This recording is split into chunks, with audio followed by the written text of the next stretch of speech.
We'll start by me getting the lens cap off that thing from all the professionals here in the shop. But hi, I'm Aaron James Draplin, and welcome to the Draplin Design Company. And here we are. Let's get going. So here at the Draplin Design Company, it's basically just me doing whatever it takes to make cool stuff. And along the way, a full line of spirited merch, plastic things with DDC all over it, and of course, field notes.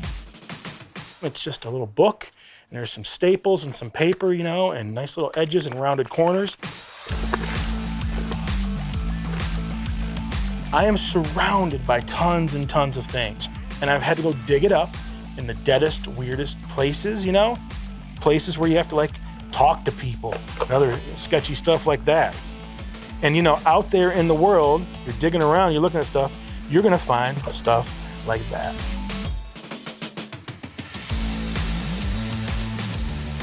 We're in this world where those programs, they offer you a million options, and you see too much used. And when you go back and you look at this old world, there's just sort of reminders of just a simple little logo, a simple couple little shapes.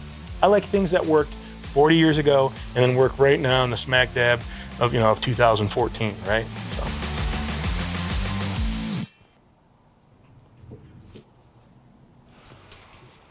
Okay, you guys, Lynda.com has sort of challenged me to make a logo. I picked one called All Base, right? So All Base would be, then the story goes, they're from Tennessee, and there's a sort of heritage sort of component where they've been, doing business for a lot of years. And it's slab concrete, right? So, all base concrete foundations, right? So what if they came to me and said, we've been doing business for 100 years, and we don't want to look like 2014. We want to look like something maybe our grandparents might have signed off on 50 or 60 years ago. With any logo, just start writing the name out. Lowercase, uppercase. So we're just kind of taking a look at what we're working with here. Now, maybe there's something about it being this heritage quality where you're going to do this kind of handwritten thing. But, you quickly, just this way, kind of say, well, there's maybe something there that we go explore, right? Now, listen, this is sketching. This is meant to be fast and fun and just kind of free. Your hand is freer here than it would be on your Illustrator. Now, of course, you look at that and you kind of say, that A, what if we just make them a killer burly A, and it's this big slab of concrete. There's already colors that start coming to mind, these grays, and maybe a little bit of earth tones or wet concrete or something. And right there, you already have a color palette. And you start making notes about stuff. So you're just kind of saying, all right, concrete, grays, and you're just sort of writing stuff down, When you make this logo, there's a sense of me that always likes to pretend that All Base is as big as their biggest competitor, right? But more often than not in my life, they're smaller and crustier, right? And design can elevate them, and there's a sort of a subversive quality to that. So when my buddies in a band come to me, it's a fight. It's a fight to say, we're not funded, how I'm not even getting paid, but we're gonna make them look as good or even better or more considered than the guys in the major label. That's been my life forever now. So the same thing sort of here, is go take a look at, we've looked at what things look like out there, and you see a certain vernacular and a certain flavor, but what's most appropriate for these guys? What if we start, making some slabs here and thinking of sediment and layers and things underground and stuff, and it's when you take a look at that thing and you say, okay, we got a little A happening right there. There's so many ways you could take it. You think of what are the basics of an A? This, and this. Well, if we take that guy, and there's our big old foundation, something's coming out of that thing.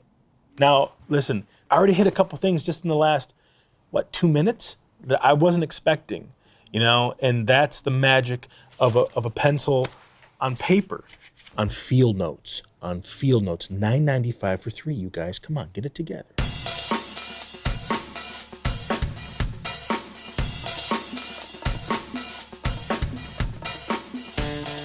So listen, I love books. You can see behind me I have a big old library here.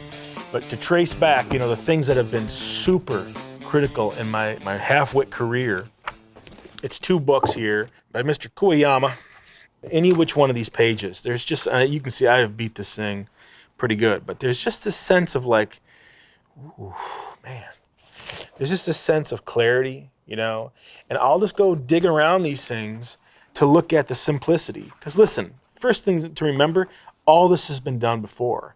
But yet, any one of these in the right context in 2014, it'll feel just as fresh today. Now, I don't think that works the same when you take something made in 2014 and try to go back there to the dawn of sort of like, corporate design. So, this is the stuff that I love, corporate identity manual.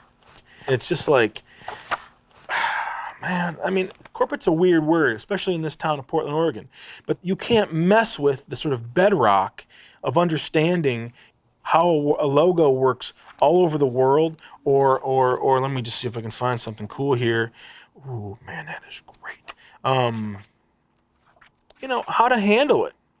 This idea of like, okay, here's this Louisiana Pacific, and they made this killer logo, but you really got to think like they're going to be on trucks. Big trucks, little trucks, sides of trucks, hoods of trucks. And here's how they go and look. It's one thing to design that logo and have it just floating on this like PDF, and you're sort of drunk on white space and negative space and just floating. Rarely will you see it that way. The way you're going to see it is on some stupid little Instagram in the corner, right? Or, on a guy's business card, or like embroidered on his like sweatshirt or something. That's where you're going to see it. So at all times, show context. Show context.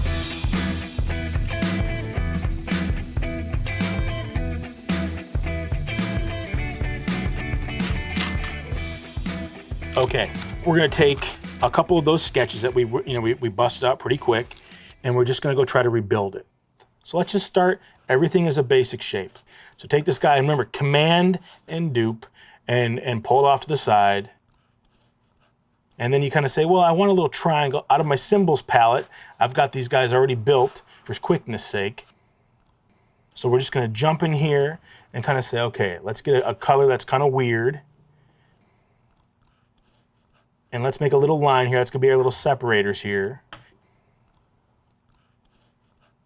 And let's just get these things to snap on these edges, because all we're using is we're just going to try to go make 4 equal parts. There's 1, 2, 3, 4. So we'll grab these lines and pull them out. We're going to center everything. The top line and the bottom line snap to these top and bottom edges, but we want to go through and make sure that those little guys are equidistant. So there you go. And now we're just going to, before we do anything, we're going to kind of click and drag and dupe it.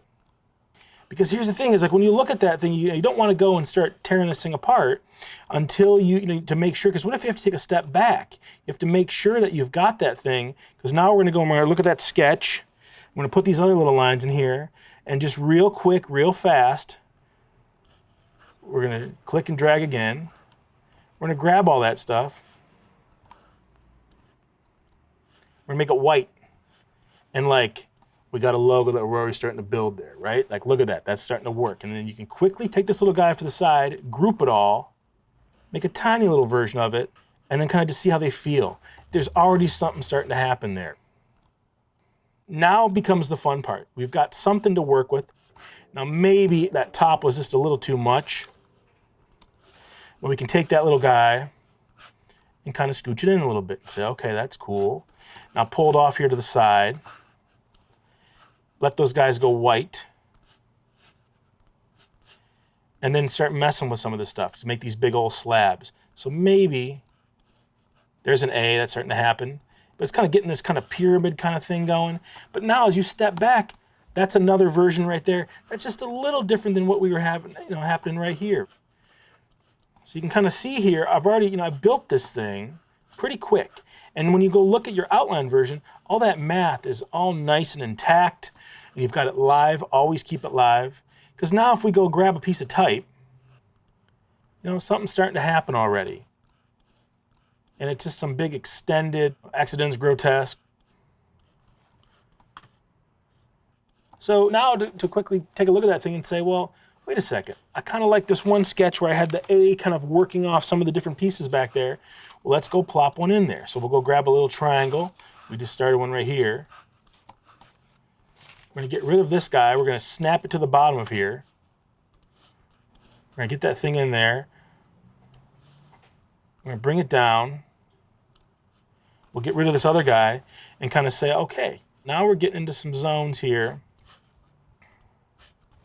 You kind of say, all right, maybe it's a little too much, but remember, now we've got those pieces, we can always go back to where we were. So we can go back and say, all right, let's try this real quick.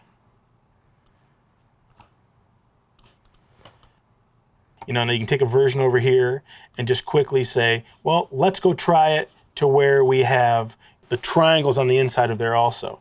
So some quick ways to do it are just go through, flatten that guy, what does he call it? What do you even call that thing? Just sort of minus front. Go grab those two right there. This is just to be fast because the math isn't going to be totally perfect. But if you got your math right, things might start to feel good. You can see here I was doing this. All these angles are all the same because I was using parts and pieces to subtract and minus and kind of pathfind my way out of it. And you start hitting right here, you're saying, well, all right, man, we got an A, we got a little base, and there's your all base A maybe. And as we're working through this stuff, there's all sorts of pieces you can start building. Now, I put it in some shapes. I put a little type next to it. You can see there.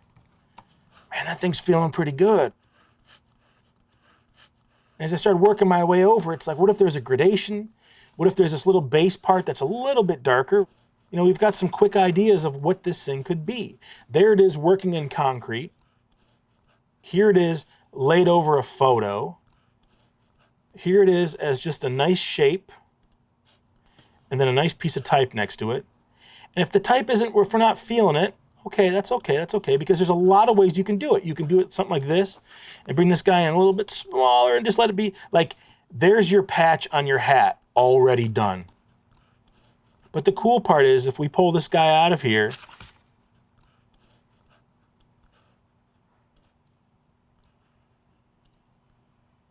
it'll work that way too. As a way to test this stuff, I have all these things built into my symbol palettes just to kind of say, all right, those first t-shirts for all the worker guys there, and we're just going to make some shirts for the dudes out, loading up the cement. Bam. We were hitting something over here, and maybe that's it right there. Yeah, that might feel like a little tent or something, but we're just going fast. Now let's just grab this guy real quick and plop something in there. Now it's not going to be quite right, but when you take this guy and put that guy on a t-shirt, and you can kind of say, wow, man, that might work too. That might work too. The thicknesses need a little bit of work, but I left all those guys live in there. So you can kind of take this and say, all right, I want that thickness to be brought up just a little bit more. So there's all three equidistant pieces. And there's something starting to happen. If it isn't feeling right, you can kind of take a look at like what these things could be. Here it is sort of 1960. Here's a big old House Industries that has, maybe to modernize this thing, if you look at some of these characters, they're these nice big chiseled edges. There might be something there. Let's just get those colors all feeling right. Make sure it's all nice and centered up. And something's starting to happen. And then at all times, as you're going through, what we're going to do is we're just going to quickly take another big blast of color and see what it feels like on a dark value. So all times you want to make sure that this thing feels good on a dark value also. Now you kind of say, well, it's kind of hard to read. It's kind of hard to read. So, okay, let's give it just a little bit of hierarchy. There's our logo. Here's our name. And stuff is starting to happen. That was what? A couple minutes of sketching, bring it into the machine, tuning things up, seeing how things felt. I know if I go another 20 minutes or another couple of days that we're gonna hit something and be able to show them 7, 8 strong directions, complete with a nice rationale of why we did what we did and what we were thinking. And it's kind of like a volume knob to kind of say, here it is, what we think it could work right now, but we get out into the ether a little bit and it might be really fun that way. And that's just like sort of my job to show them a range, right? And it all comes from here and then quickly building it here and then getting into a nice presentation, and well, sealing a deal.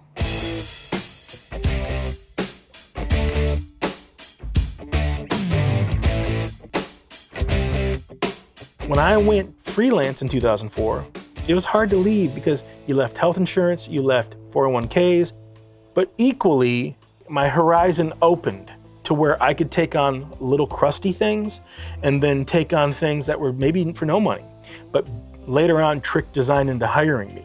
So that leap for me was just sort of like, it just really freed me up. And has freelance always been perfect? Not even close, you know? I've had guys stiff me, the client just completely do like a big old 180, and you lose all the work you've done. But that's what we're up against. I've found that in my life, you know, working for myself, working with my buddies has been just more like a reason to want to get up in the morning. You know, I feel better about it. I feel excited. I feel engaged, and I can dream. You know, I turned 40 and your bones hurt and your back hurts and your feet hurt and whatever the hell else. It doesn't matter because I need to make some new little logo for something. And I can't wait to see how the sticker turned out, the cool little, you know, kiss cut in the back, as much as the poster, you know, with 6 colors and flash printing and weird paper, and then how to ship them here. Every time I turn around, there's something to deal with here. And I love that little world I've sort of built for myself, so, yeah. A membership to lynda.com unlocks this entire course and hundreds of others. Visit lynda.com to learn more.